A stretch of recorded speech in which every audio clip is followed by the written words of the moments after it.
በቀኝ ያለው ወንበዴ ባልታወቀ ነገር ድንገት ሐሳቡን ቀይሮ እጅግ ወርቅ የሆኑ ቃላት ካንደበቱ ፈለቀ። ትልቅ ጸሎት ጸለየ። ጌታ ሆይ በመንግሥትህ በመጣህ ጊዜ ምን በለኝ አስበኛ። በጣም ተራ ጸሎት አይደለም፣ ከወንበዴ የማይጠበቅ ጸሎት ነው። በነገራችን አንዳንድ ነገር ከማይጠበቅበት አቅጣጫ ይሰማል እኮ አይደል? ከማንገምተው እና የወንበዴ እስከ ዛሬ ቅዳሴ አድርገን የምንቀድሰው ጸሎት ነው የጸለየው። ተዘከረነ እግዚኦ በውስተ መንግሥትከ ብላ ቤተክርስቲያናችን ይህንን ድንቅ ጸሎት ቅዳሴዋ ላይ እስክታስገባው ድረስ ለምን የሰራ ጸሎት ነዋ። አንድን ወንበዴ ለገነት ያበቃ ጸሎት ነዋ።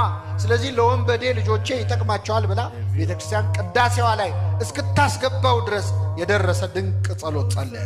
ይህ ወንበዴ ግን ጌታ ሆይ ብሎ ክርስቶስን የጠራው በዕለተ ዓርብ ነበር። ዓርብ ዕለት ክርስቶስን ጌታ ሆይ ብሎ የጠራው ሰው የለም። ሌላ ቀን አሳና እንጀራ አበርክቶ ሲያበላቸው በልተው ሲጠግቡ ጌታ ሆይ እንዴት ዋልክ ያሉት በጣም ብዙዎች አሉ።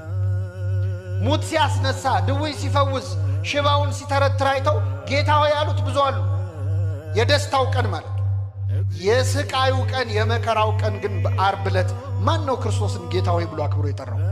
ዓርብ ዕለት ጌታ ሆይ ያሉት እነማን እንደሆኑ ታውቃላችሁ? በጥፊ የመቱት